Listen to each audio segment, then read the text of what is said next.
Our presenter for the 9 a.m. time slot is Olivia Taylor. She is from Columbus, Ohio, and will be presenting with us for Capstone Project, a harvesting tank for Kathmandu, Nepal. Please join us in welcoming her. Okay, I'm excited to present to you my Capstone project, a rainwater harvesting system for Kathmandu, Nepal. So I'm going to walk you guys through 4 different stages. This follows the double diamond thinking method.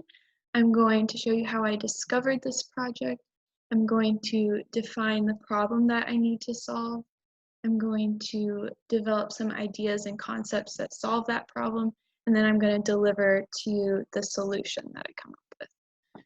So we're going to jump into how I discovered this project. It's kind of an interesting, very specific project, so I wanted to explain how I came to it. So initially, I wanted to design a product for a third world country. So I was conducting a lot of interviews and consulting a lot of people, trying to get some insight on where specifically I should focus. And I interviewed my brother-in-law, JESHUA BURWELL, and he lived in Kathmandu, Nepal for 6 months on a missions trip. And something he said was really stuck out to me was he drank water while he was there, and it made him very sick for almost 2 months out of the time that he was there. The water that he drank was from rainwater harvesting that people were harvesting on their roofs in Kathmandu, Nepal. So I thought that was really interesting. I wanted to look more into it. So I researched Kathmandu, Nepal a little bit and found that there's a ton of issues surrounding clean water in Kathmandu, Nepal. And a lot of people are turning towards rainwater harvesting as a solution. So I decided to go with this for my project and choose to redesign the rainwater harvesting system. So Kathmandu, Nepal is located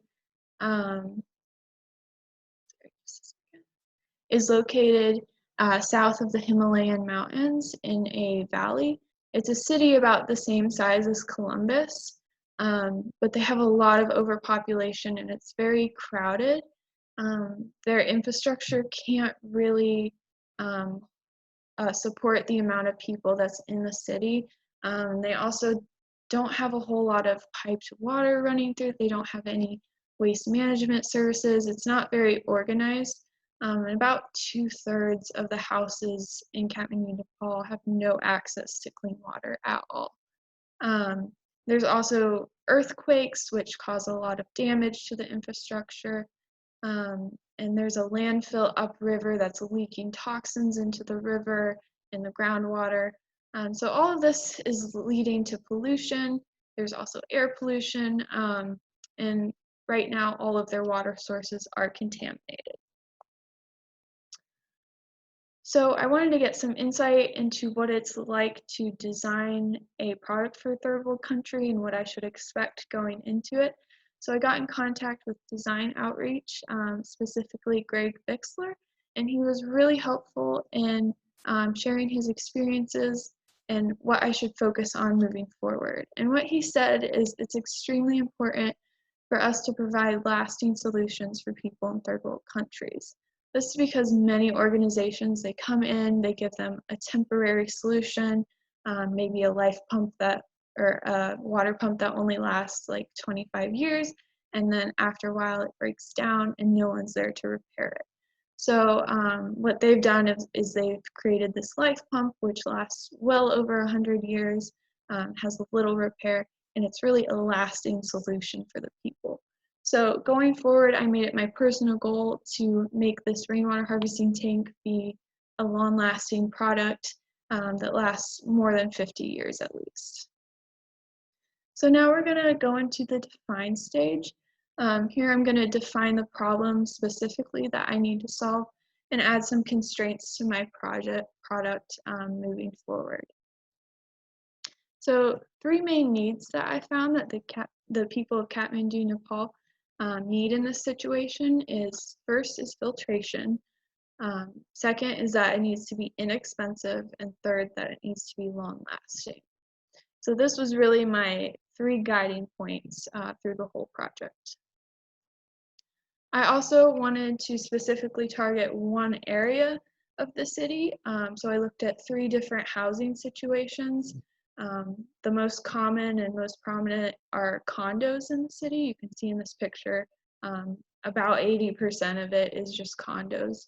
About 20% are houses, which are privately owned and are more for the wealthy, and then 10% are the slums with the more poverty-stricken areas. So I was struggling to figure out who to apply this to, if I wanted to create a roof system, a ground system, a community system, or individual. So I consulted JESHUA Burwell again, and we went through a lot of his pictures that they took while they were there, over 3,000 pictures actually. And he told me some stories about when they were over there, and really gave me a lot of helpful insight into their living situation. So what I found was that the patio on top of the condos was really a key area. This is where a lot of the people do certain activities like laundry, and this is what the area that they're currently using for rainwater harvesting. So I chose to go with the condos because I wanted to target this patio area on top because it's already used for rainwater harvesting. It has a lot of potential, and it's the largest market holder right now, so I could help the most people with this one. But keep in mind, going forward, this product could apply to the other 2 living situations also, but I chose to specifically focus on this area for the project. So I also wanted to create a competitive set to see what was currently on the market for rainwater harvesting and what people were currently using.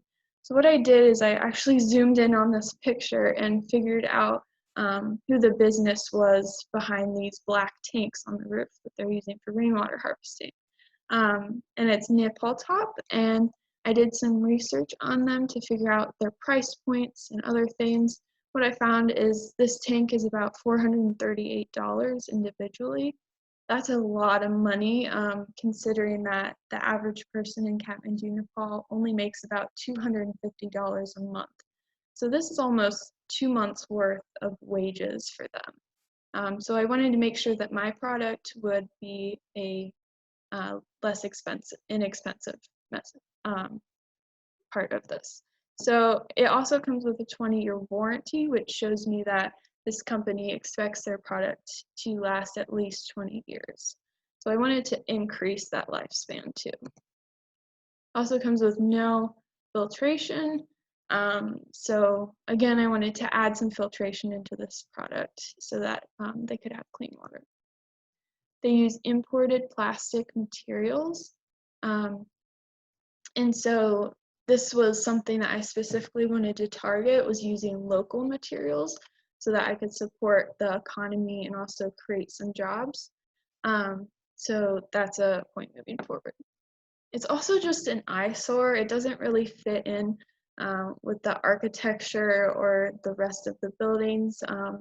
It's not very unique. It's not fit to the individual. It's just kind of cold and harsh. So I wanted to change that also. I also wanted to see what types of materials were available in Kathmandu, Nepal, specifically recycled plastic. So I got in contact with Blue Waste to Value, which is an on-site waste management nonprofit organization. What they do is they sort through the trash, they collect it, and they send what can be recycled to a recycling plant, and they send non-recyclables to the landfill. What they've done is they've actually reduced the amount of trash going to the landfill by 80%. So they're doing a great job there. And actually the CEO got in contact with me, and he was super helpful in giving me insight and showing me what materials most commonly come into their company. He gave me a list of recycled plastic that can be locally recycled in Kathmandu, Nepal. And I wanted to use this recycled plastic for the pipes in my rainwater harvesting system. So I picked the 2 most common, which is PVC pipes and HDPE pipes. And I decided to go with HDPE pipes because it's inexpensive compared to PVC. It's less toxic to the environment. It lasts for a really long time, and it's just a really durable, flexible material. So I gathered all of this research onto my wall, and so I was able to visualize all of the research that I had done and slowly add pieces and parts to the product that I was making. So now we're going to move into the develop stage, where I explore some ideas and concepts that solve these problems and use the research that I've previously done. So I collected some images that inspire me. I was very inspired by nature for this product because nature is the best rainwater harvesting system. And so I was really inspired by the structure of trees and specifically bromeliads. Bromeliads are from the same family as pineapples. And what it is it's leaves around a center, and these leaves channel all of the water into the center into a central storing chamber. So it's a lot like a rainwater harvesting tank. So I wanted to resemble this model of a central catchment area that channels the water into a storage chamber. I also contacted the Rain Brothers here in Columbus and had some weekly meetings with them just to teach me about creating a rainwater harvesting tank. They install and build rainwater harvesting tanks, so they're really experts in this area. And the owner, Jonathan Meyer, was really helpful in giving me information on what materials I should use, and also just some tips and tricks. And so he recommended using ferrocement for the tank, which you can see on the right. This is basically just cement and sand, which is reinforced with wire. So it creates this really formable structure that you can make any shape you want. It's only about an inch thick, so it's very lightweight, and it's really long lasting. So this was the perfect material, and it's also very common in third world countries right now. So I decided to use that material as he suggested, and he also suggested using a sand filter, which again is really easy to make. You can use local materials. It's just sand and gravel, basically. Very easy to come by and easy to maintain as well. So moving forward with those two materials, I went into form studies and figuring out what kind of shape that I wanted to go with. I was really excited by the fact that ferrocement can be formed into any shape that you want. So I went a little bit crazy with some of these shapes, but I kept coming back to the fact that just a plain cylindrical curved tank is the best shape practically. It's the strongest shape, it holds the most water, and just makes sense for the water catchment area. So I decided to go with these two forms and move forward with those shapes. At the same time, I was trying to figure out the internals of the system and how it would filter the water inside, and I really wanted to make this a streamlined process where there were as little pipes on the outside as possible. If you look at current rainwater harvesting tanks, there's tons of pipes on the outside, and it just looks like a chaotic mess. So I wanted to change that and really make it streamlined. So you'll see a lot of these pipes are on the inside of the tank and hardly showing on the outside. So I was trying to figure out how the water pressure would work, because the rainwater would have to be higher than the clean water for it to have enough pressure to flow through the filter. So I came up with a few models, and all this time consulting with Jonathan Meyer, and I showed him this model, and he said, this is a really good idea, it would definitely work. So this is a 2-chamber model. The rainwater is stored in the top chamber. It flows through a filter on the outside, and the clean water is stored in the bottom chamber. And this was really practical. He said he wanted to actually build this because it was could actually be done. Unfortunately, due to COVID-19, we weren't able to make a working prototype. So I went with just a quick rapid prototype to test to see if this 2-chamber model would work, water pressure wise, and figuring out what the flow rate would be through the sand filter. And so I made this rapid prototype, and what I found is that the minimum water level, meaning that the water loses pressure, ends just above the sand filter, which is perfect because the sand filter needs to be wet at all times, or else it loses some of its accuracy. And so this was really helpful, knowing that the water would always keep the filter wet at all times. So yeah, I found the minimum water level, and it was a successful rapid prototype. So I went forward with this 2-chamber internal mechanism. I also wanted to make sure that this tank fit in with the culture. So I was encouraged to look at what people are currently using the patios for and how I could add those activities into the tank and create kind of a synergy between all of them. So what I found is that there's 3 main activities that people are using the patios for, and that's rainwater harvesting, roof gardening, which is a growing trend and being really encouraged in Kathmandu right now, and laundry. People hang their clothes up on the patio for them to dry. So I wanted to add all of those elements into the tank. So you'll see here, I created that nice elegant curve at the top, which resembles that bromeliad catchment system, which is the lid on the top. And I added some terraces on the side where you can grow plants in these little pockets on the side. So then you have some food production as well, and it helps in that way. And then there's also hooks all along the top of it where you can attach clotheslines to. So I want to zoom in on these 2 details and talk a little bit more about them.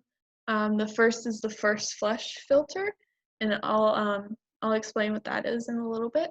And then the sand filter, which I recessed into the side to give it that streamlined look. So the first flush diverter, I'm going to tell you what this is. It basically filters out the first rush of rain when it comes down. So what happens is the first rush of rain catches everything in the air. So that first rush of rain is pretty dirty. So you want to divert that away from the tank, especially because Kathmandu has a lot of air pollution. I wanted to make sure that I had this mechanism in place. So what it does is it fills up this vertical tube with that first rush of rain. All of the sediment collects at the bottom, and then the clean water is able to flow over the top and not disturb that sediment at all.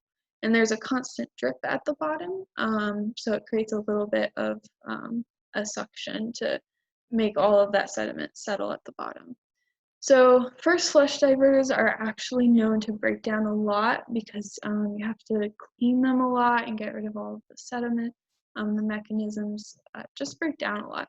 There's a lot of maintenance involved. So I wanted to make sure I had an easy solution for this, something that was easily replaced.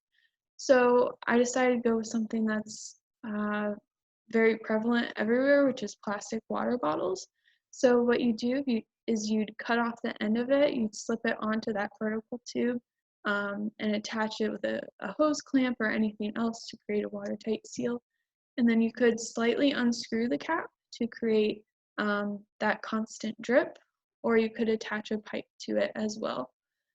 So this created a really easy solution for the first flush diverter that you could easily replace. You could take it off, throw it away, you could clean it out. So I went with that.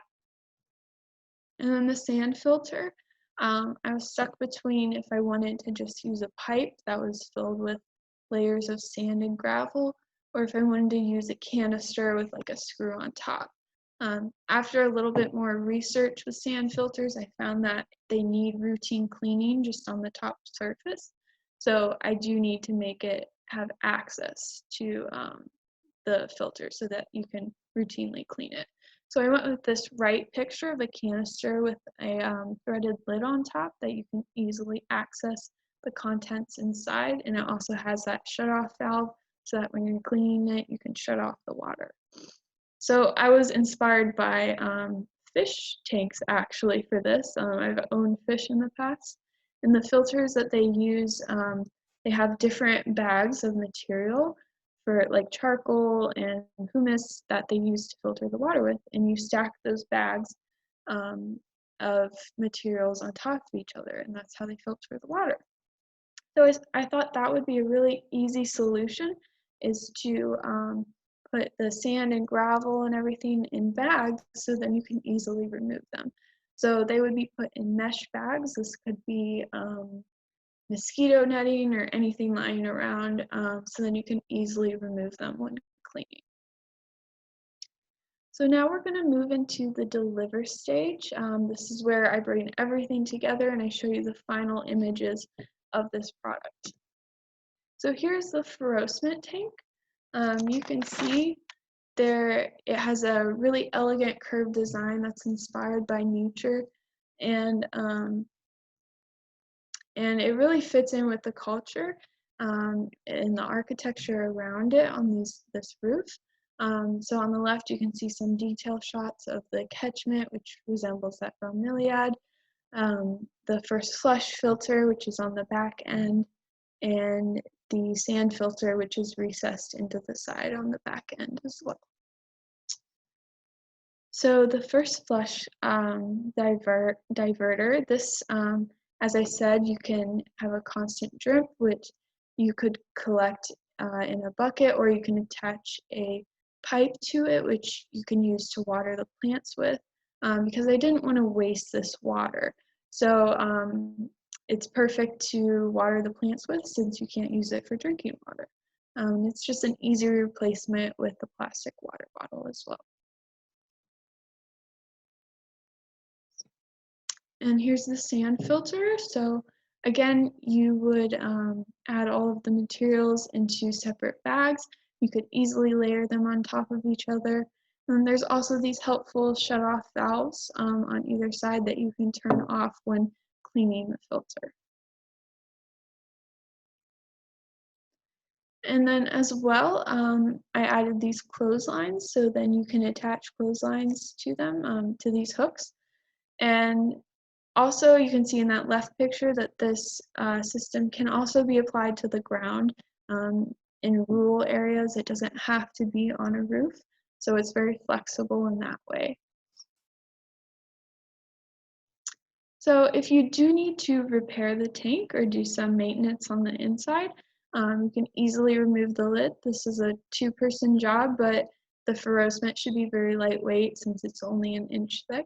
So you'd remove the lid, then you would have access to the inside. Here's kind of a journey map of how the water would flow through the inside of the tank. So in that first point, the water would be caught in the top, and then it would flow through the tube, which would move into the first chamber, which harbors the rainwater. That flows through a filter in the side, and then stores the clean water in the bottom chamber, which you can access via the spigot.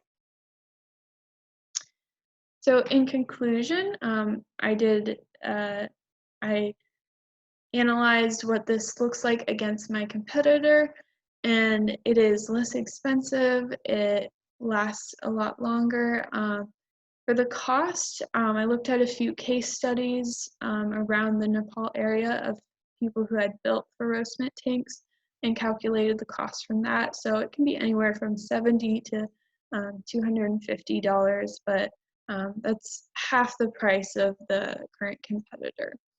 It also, with the materials used, would last well over 50 years. You might need a few repairs here and there, but Ferocement is very easy to repair. It also uses local materials instead of imported materials. Again, using recycled materials, this will support the local economy and have some job creation involved as as well as that. It also has filtration involved, which is integrated into the tank. And it's just a unique design. This is very catered towards the individual, so it can be formed to any needs that you have because Ferocement is very flexible in how you're building it. So if you don't want any terraces on the side, or you don't want to do roof gardening, you don't need to have those terraces. Or if you want them in a certain pattern, you can do that too. You can even change the shape of the tank slightly if you'd like. So it's very unique in that way and customizable. So in conclusion, I have successfully accomplished the 3 needs that I currently or previously stated, which is filtration, that it's inexpensive, and that it's a long-lasting tank. So that's it for me. If you guys have any questions, please text the number at the bottom, and thank you. Fantastic work, Olivia. I have some questions here. Let me grab them. Okay, so how many gallons does this tank hold, and how much water will this tank provide? Yeah, so this current model holds about 2,000 gallons. Jonathan was really helpful in showing me how to calculate how much water you would need. So this 2,000 gallons, this would last year long through the monsoon season and the dry season for about a family of 5. But again, this could come in any size that you want. And for an individual person, you would probably only need about 1,000-gallon tank. And are you concerned about the acidity of rainwater at all? Yeah, so that's something I looked into because I had a few people ask me that because people are concerned that the acidity of rain would erode the ferocement inside and cause some damage. But actually ferocement, because there's calcium in it, it actually balances it out. So the pH is balanced inside, so it'd be perfectly fine. What types of routine maintenance will this tank require?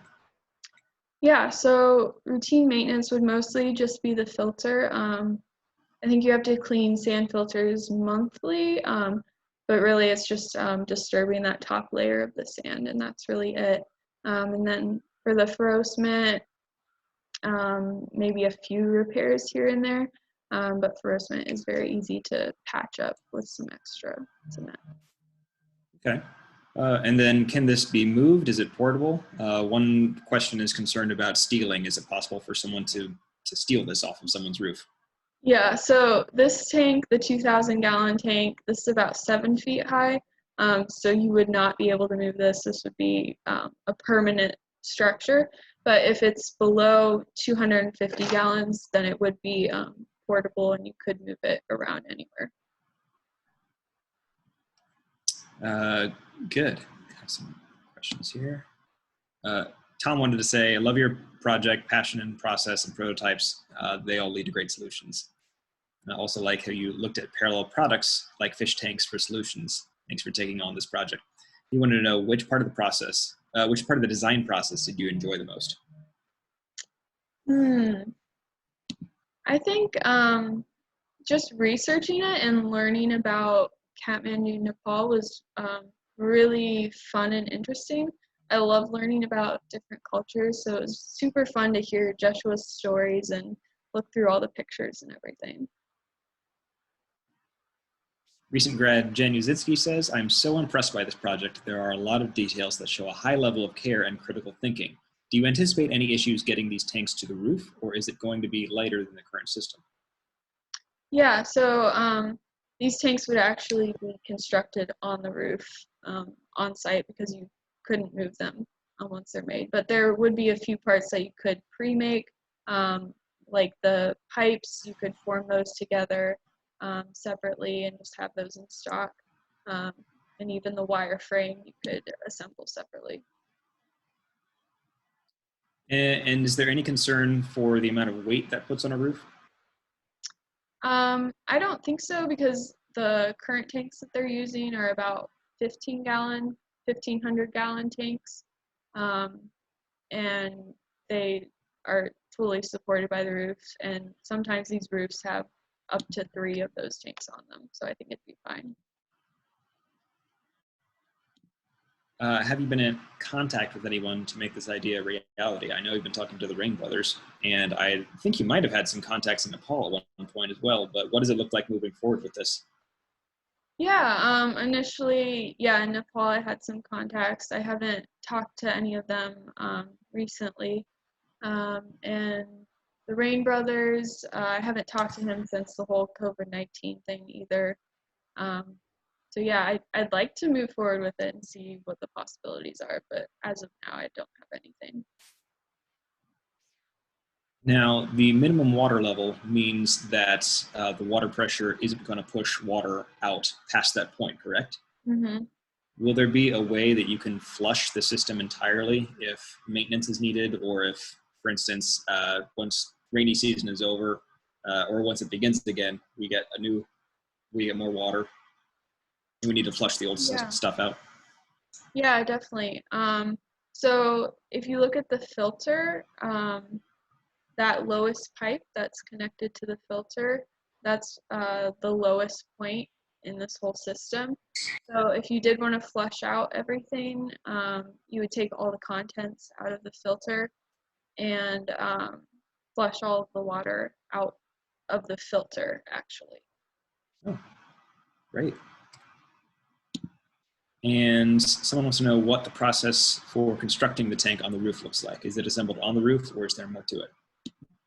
Yeah, so it would probably be assembled on the roof because you can't move it once it's built. And what you do is you create a cement base, and then you add wiring frame to that to create the exterior form, and then you add the ferro cement onto the outside of that wire frame and onto the inside of that wire frame. And then the lid you would construct separately and then put it on at the end. Great. And then this is just a comment from Carlos: good application of simplicity to the invention of the water filter. Thank you. I think that just about does it for our question and answer time. I want to echo what a lot of people have said. Great attention to detail throughout this project. I think it clearly shows that you were thinking through a lot of things. I love the variety of inspiration that you took from this, and I think that this is a very well thought out solution that I think could actually end up changing a lot of lives. So congratulations, Olivia. Thank you. Everyone, if you wouldn't mind joining me in congratulating her, you'll see there's a reaction button on Zoom. So feel free to hit the applause button, or even if you just want to show your applause like that, it'd be much appreciated. But Olivia, great job.